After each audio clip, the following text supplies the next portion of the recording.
The regulatory roadshow we are doing already for more or less 10 years. We started only in Germany at 5 different locations, 5 different cities, but since I think 5 years ago we are also expanding it all over Europe. So currently we are visiting 25 different countries in Europe, like in the Eurozone, in the European Union, but also outside the European Union, and inform the banks about the latest regulatory developments. Yeah?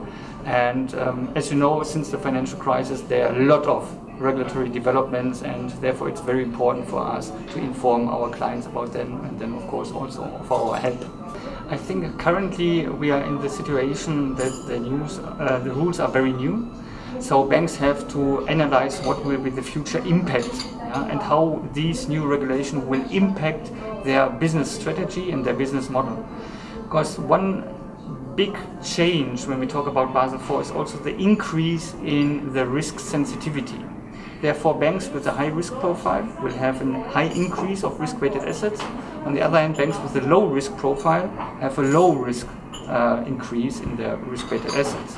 So it's always important for the banks to analyze on their own what the impact will be. So test calculations are most important, and if banks were performing these test calculations, to include it in their capital plans.